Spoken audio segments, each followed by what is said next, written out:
Welcome to another episode of Well, Don't Tell the Kids. I'm Janet Lee, your host, and today I'm very excited to talk to my guest, Sheila Heen. Welcome to the podcast, Sheila. Thank you so much. Sheila joins us from New England, where she is the co-founder of Triad Consulting Group near Cambridge, Massachusetts. You got your bachelor's degree from the West Coast at Occidental College? That is correct, and I grew up in Iowa and Nebraska. Oh, my goodness. I was going to ask. So I've got it all covered. Your bachelor's was in public policy? That's right. Can you just share a little bit how you got to that decision to do that? Yeah, that's a good question. I think it had as much to do with the people, of course, right, the faculty members who influence you, as well as the fact that the public policy program, when I joined it, was in just its second year. So it was a very young and sort of innovative program that Derek Shear was still building, and it was intended to be interdisciplinary. So it was intended to be a combination of philosophy, political science, and economics to just try to understand the way the world works and the way that you can influence the world. And so it was a very small seminar and an intensive program, and there were only 9 of us, I think, who were in the program. And so, because Derek was creating it as he was building it, we got to be the guinea pigs for a number of things, which was kind of fun. You mentioned the 3, the triumvirate. Yep. Was there any particular one that you had a preference for? Well, that's a good question. I did find that the simulations that we would do, so we would go back to play different, players in the World War II era, where we would be negotiating with each other and trying to solve problems in different ways than they were actually solved. That kind of both active learning and really thinking about the ways in which human choices and attempts to influence and the strengthening or deterioration of working relationships influences the course of history, both history writ large globally, but of course it influences the course of each of our own personal histories over time. And without really being able to articulate it that clearly, that part of it really drew me in. So when it came time to go to law school, first of all, my advisor just tried to dissuade me from going to law school. He thought I should go to public policy school. That's not the first time I've heard that. Yeah. But anyway, I don't know why that is. Yes, and then my father, who's a lawyer, said he didn't think I should go to law school, which surprised me. And I said to him, Dad, I'm surprised to hear you say that, because I have always gotten the impression that you really enjoy practicing law. And he had left his firm to become a solo practitioner when I was in high school, and he represents entrepreneurs who are buying and selling businesses and licensing their inventions and technology. And he said, practicing law is intellectually stimulating, it's challenging, it's something new every day. It'd be great if it weren't for the clients. And I just looked at him I just always come down to things like that. Yeah. I looked at him like, I really don't get that. I get that because he had a number of clients who he had worked for many, many years, and they would periodically get upset with him and fire him, and then they would later decide to rehire him. So I knew that it was a volatile set of relationships. I had seen that. It took me until much, much later to have a deeper understanding of, first of all, he was working with a particularly challenging population because entrepreneurs and inventors, they have minds of their own and they don't necessarily take advice, even good advice. Yes. Yeah, and I know how to run my business. They're often successful because they control everything. But then they start to be a size where that's not a successful management strategy anymore, and he's trying to help them make better decisions. So anyway. But yet you earned your JD from Harvard Law School, and I are did. now a lecturer there. I did, and so part of what led me to Harvard, interestingly, because I almost didn't send in the application because I wanted to go to Yale. That's what everybody who goes to Harvard wanted to go to Yale but didn't get into Yale. By the way, Yale is much, much smaller. And at that time, it was sort of the hot place to go. I thought I was going to Stanford because I got admitted to Stanford earlier. Just the letter came earlier, and I didn't get into Yale, and I had my housing deposit down. And then suddenly I got the letter from Harvard and thought, well, shoot, what now? Because I know a bunch of people who are going to be in San Francisco.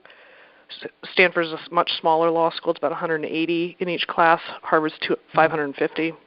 I don't know anybody in Boston. But my advisor said, Harvard is negotiation mecca, and I have an instinct that you would really love it there. And so I was like, well, Harvard's the big scary thing, so I guess I should do the big scary thing. And that's how I ended up at Harvard. Yes, and you've been there for... I know, and I never escaped. I never got away. Yeah. And I took the negotiation course my first year, and I just fell in love with it. I just thought I could do this every day for the rest of my life and learn something new every day. And Roger Fisher, who founded the Negotiation Project at Harvard and wrote Getting to Yes, was just an incredibly inspirational person and an amazing mentor. So I fell in love with the field. I fell in love with him as someone I just wanted to be like. And his philosophy on the world, he had fought in World War II, and he was, of his 6 college roommates who left to go to war, he was the only one who came home. And he dedicated the rest of his life to helping people resolve their differences more successfully, productively. Yes. So you are correct me if I'm wrong, a senior affiliate of the Harvard Negotiation Project, and that is the home of the classic book, Getting to Yes. Yes. Sheila is also a New York Times business bestseller of a book called Difficult Conversations and also Thanks for the Feedback. I want to know what the premise is for Thanks for the Feedback, the science and art of receiving feedback well. And also if maybe you could speak to some of the stumbling blocks to real behavior change. Yeah, so we had been teaching people how to have difficult conversations for a couple decades. And one of the kinds of conversations that came up that they were struggling with was feedback conversations. And for the first 10 years, we did what I think everybody does, which is focus on helping them give feedback more clearly and more skillfully and more often.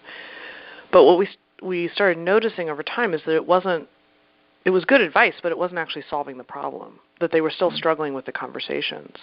And it took us probably longer than it should have to suddenly realize, well, hold on. In any exchange of feedback between a giver and a receiver, it's really the receiver who's in charge because they're the ones who decide what they're going to let in and what sense they're going to make of it and whether and how they choose to change. So it suddenly occurred to us, well, maybe we're going at this backwards. Maybe we should be looking at what's so hard about receiving feedback.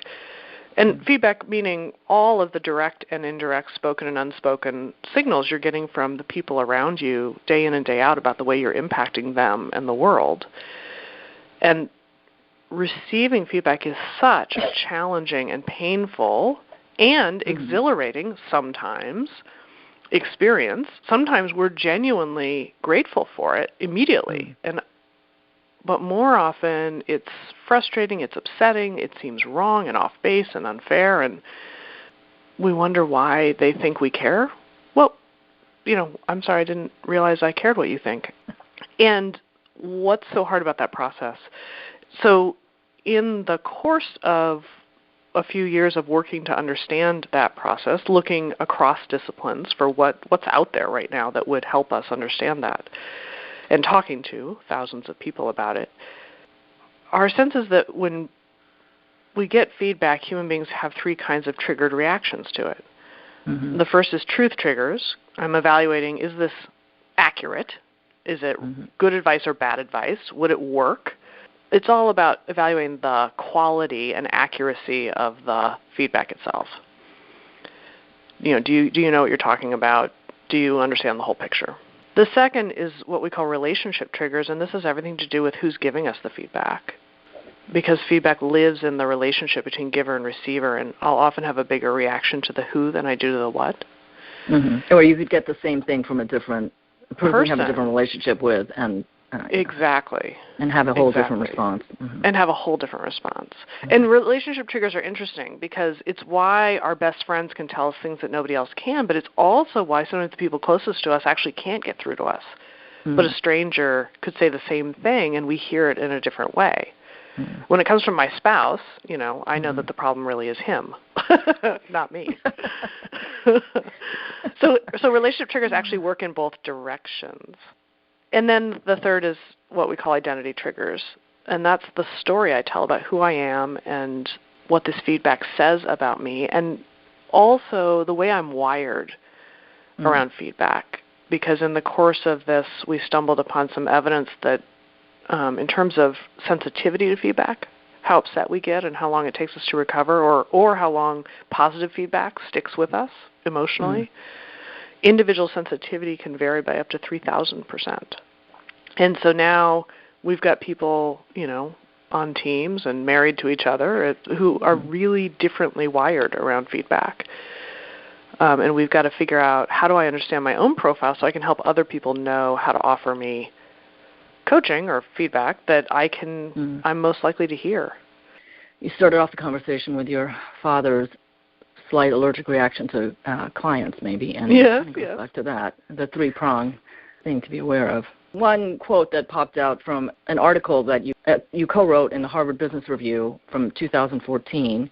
It's entitled "Finding the Coaching in Criticism," and the quote that stood out for me was that people need to stop treating feedback only as something that must be pushed and instead improve their ability to pull. So what is an example of improving ability to pull? Yeah, so the way that organizations typically go about trying to improve feedback in the organization is that they teach givers how to give. And that's a push model of feedback. I decide what you need to learn, and I push you to learn it. And so what we were proposing is that actually if organizations spent at least as much in terms of focus and resources, and maybe primarily worked on developing pull, in other words, helping people share responsibility for getting the feedback that they need and for going out to seek it out and process it with others in the organization, then we're actually putting responsibility where it should be, which is shared among teammates, between managers and employees, etc., as I have a responsibility and interest in helping you learn and grow and get better at what you're doing and more effective and efficient, but you also have a better sense of how you are wired and what kind of feedback you need at different times. So the other thing we talk about is 3 kinds of feedback that we need to learn and grow and that organizations need to provide. The easy way to remember them is ACE: appreciation, coaching, and evaluation. Okay. And appreciation just is like, I see you and how hard you're working and what you're contributing to the success, and it makes me feel valued. It has a big impact on engagement as well as morale.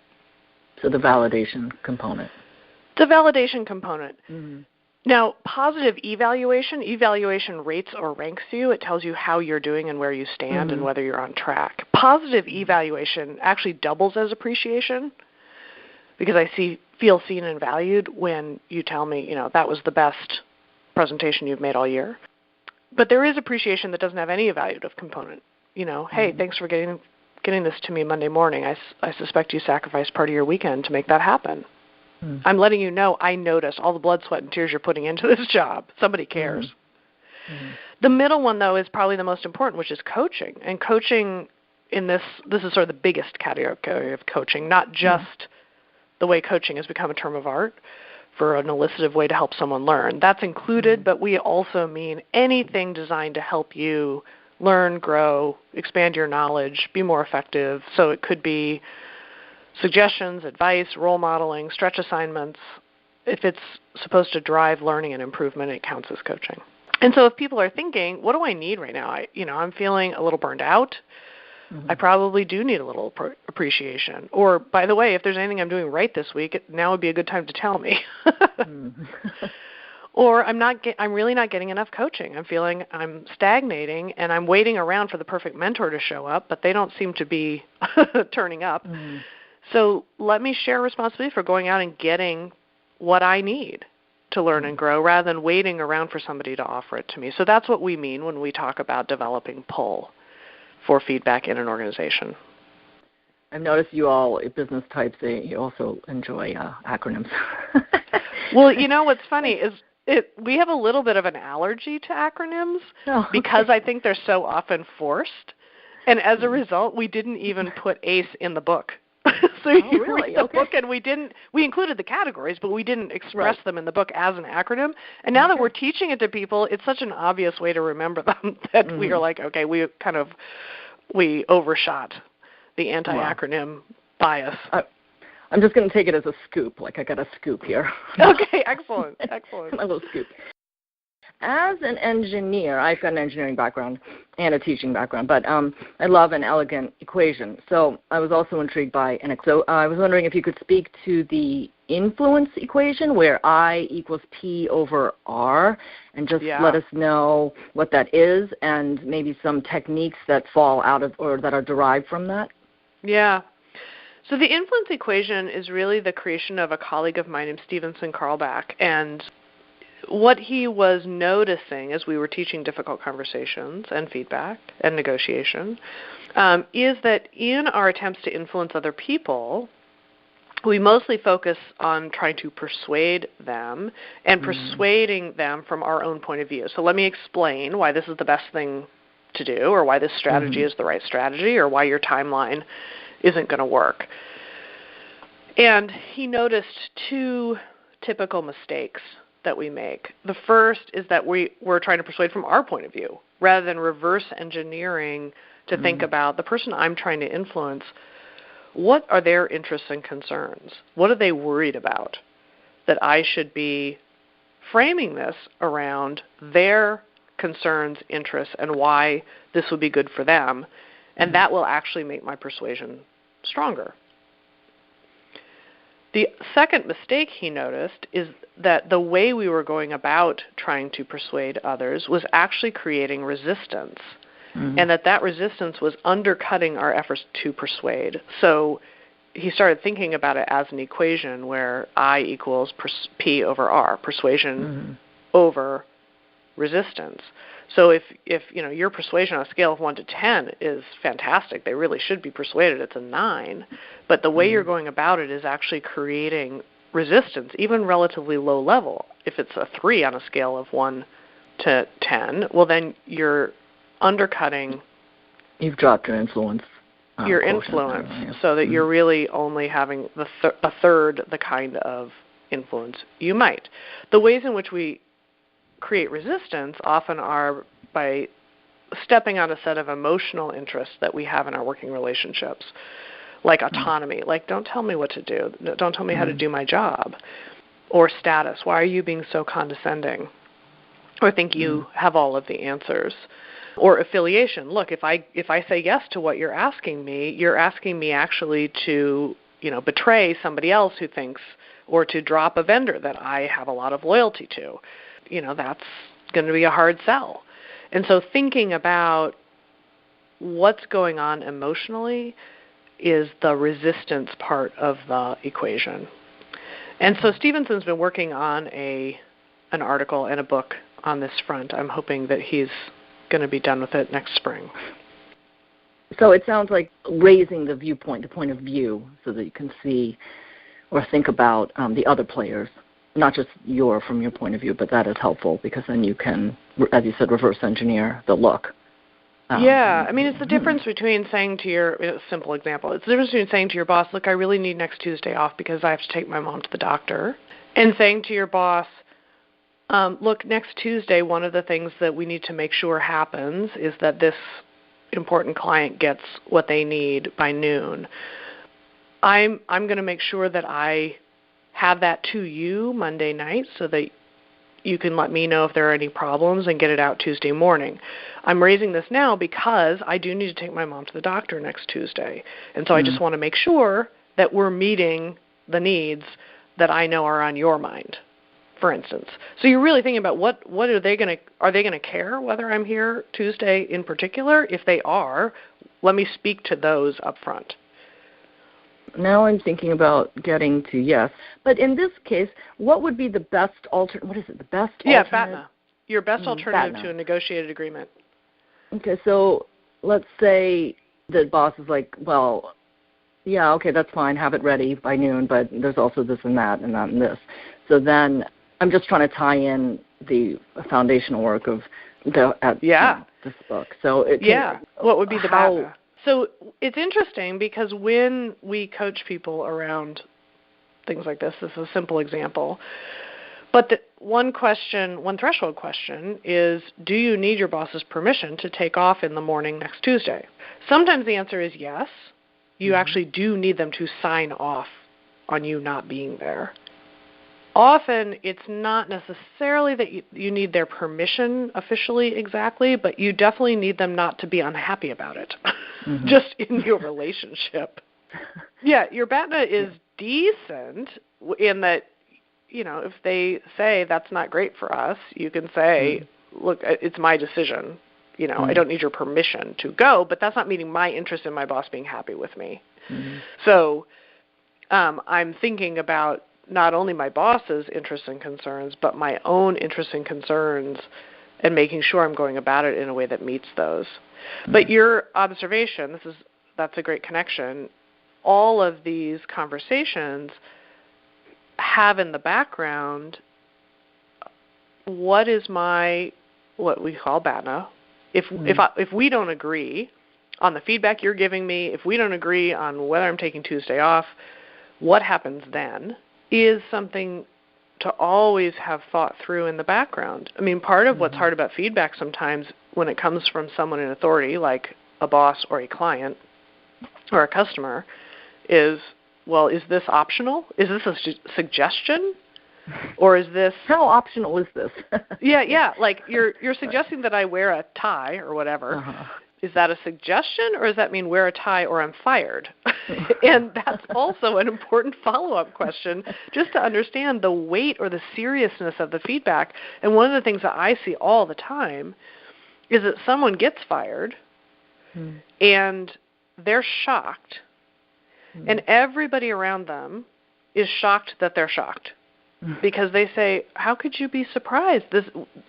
We've had this conversation with you 17 times and nothing ever changed. How can you be shocked that you can't keep the job? What didn't happen is that whoever was having that conversation with them was not clear how serious the problem was.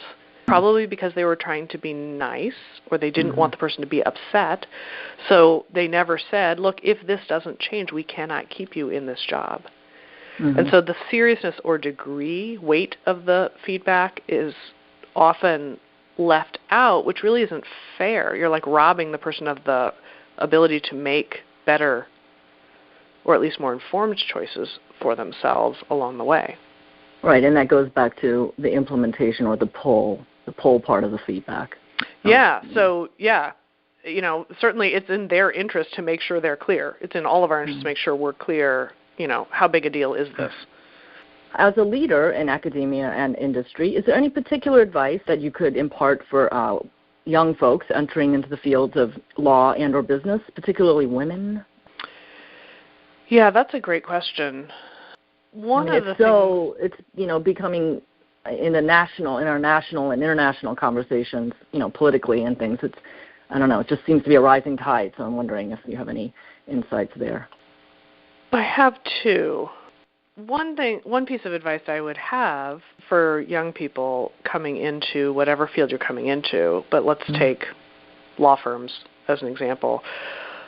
Law firms are terrible at providing feedback. And so one of the things, as we do a lot of work with law firms, and we talk to partners about receiving feedback and soliciting feedback themselves, as well as understanding what's hard about it so that they can have better feedback conversations. But the other thing that we've done for a couple of law firms is actually do a special program for what they identify as their quote-unquote diversity associates. So if you're not, white and male, you're in this category. And we gave them all of the feedback, soliciting and receiving skills so that they could go out and get the feedback that they need to learn and grow as fast as they can in an environment where if you wait around for a perfect mentor, nobody has time for that. And you could get lucky, because some people do, but you certainly shouldn't wait to learn and grow your career until then. And particularly for women or people who are different than the dominant culture in any way, wherever that you are in the world. If you're a little different than the dominant culture, people are going to hesitate to offer you feedback because they don't want to say the wrong thing. They don't want to be misunderstood. They don't want you to think that they don't like you because you're an expat or an American or a woman or a whatever, fill in the blank. And so there's also an extra little barrier there for people to volunteer feedback. And so going out to get it and getting it in small ways. Just, hey, what's one thing I could improve about when I write the next, brief for you? Rather than going and sitting down with someone and asking them formally, would you be my mentor? I think you can actually get feedback in small bits, coaching, a few minutes at a time as you're working alongside other people. And they're happy to offer it because it will actually help you guys work better together. So I think that those skills actually help you drive and accelerate your own learning and feel more control over your own career. So here's the other one, and it's the reason I'm wondering about whether to offer it is that it's touchy, but it's something that I actually said a year ago or so to a group of young graduating law students, women. I know that coming out of law school myself, I was anxious about and had a really big reaction the first time an older guy who I was working with started making overtures to me. He was married, I was married, he knew I was married. We were on a project overseas, etc., and we had not gotten along very well when we first were on the team. Because I was actually in charge of the team, and he felt that that was a little bit ridiculous, which, fair enough, looking back. But I was 7 maybe, 8, and he was probably in his 50s. And so I decided to assign us to do a piece of the project together to try to build that working relationship. And sort of turn his attitude around. And that worked really well. It's just that I soon discovered it had worked a little too well. And he started saying things like, in different circumstances, maybe we could have fallen in love. And I was really freaked out by it and didn't know what to do. And looking back, the advice I would give to myself is, it's not a big deal. Just be clear. Men will make overtures. Just be clear. Men will make overtures, and I think part of what was going on is that I was so freaked out and not sure I was reading. I mean, his signals were super obvious, but I still was like, well, is he serious? What are his intentions, etc.? And so I was being wishy-washy, or just sort of avoiding or not responding, rather than saying, that's very flattering, but just so you know, not interested. And at this point, it's happened, so many times over a long career, because it just happens periodically to varying degrees. And the advice I gave is, don't be freaked out about it, because it's going to happen. And in most cases, it's actually an invitation of genuine interest, whether they should be making it or not. They do like you. Just be clear that you're not interested. And if you are clear, then you'll weed out really quickly the ones who are like, oh, okay, well, that's too bad, but we'll move on, and you'll keep the working relationship. And you'll identify really quickly the one in, 10 or 20, who is going to be an ongoing problem around sexual harassment. But 9 out of 10 or 19 out of 20, that'll be the end of it, and you'll move on, and it's not such a big deal. And then with the one, you'll know, okay, this is the one that I actually need to do something about, or it's a bigger problem because they're not taking no for an answer, and they're really crossing the line. What was interesting is that, so I was part of a group of women alumni mostly from my own class, who are now out in the world doing interesting things because we graduated a couple decades ago. Mm-hmm. And we were brought in because a classmate of ours was teaching a class of women law students who were then graduating. And we had all been set up to have conversations with a few of them, and then we were brought to the last class. So there were probably 8 women in their 40s and 50s speaking to a big classroom full of women in their 20s who are about to graduate. And so I just turned to my classmates and said, how many of you guys have been propositioned by someone over the years? And every single one of us raised our hand. And the classroom of students were sort of horrified. And it was like, no, it happens all the time, partly because you're meeting interesting people, and a lot of them are really great people. Mm-hmm. And so from their point of view, why not put out the invitation? And they're not bad people. You just need to be clear what you're interested in or not interested in, and then everything's fine. Then you continue with a professional relationship with really clear boundaries. And most people will respect those boundaries as long as you draw them very clearly. And it's the predator ones that are in the news now who are the big problem and who you need to identify as quickly as you can. And you'll identify them much more quickly if you are super clear. And once again, you are with Triad Consulting Group in the Somerville or in the Cambridge area? Yeah. Yeah, we just moved our offices from Harvard Square to Davis Square, so it's right on the Somerville-Cambridge line. Well, I wanted to thank you for your insights and conversation, Sheila. Yeah, it was great to talk to you. Thank you all for listening. Again, my guest has been Sheila Heen out of Massachusetts, and I'm Janet Lee, so please stay tuned for more episodes of Well, Don't Tell the Kids.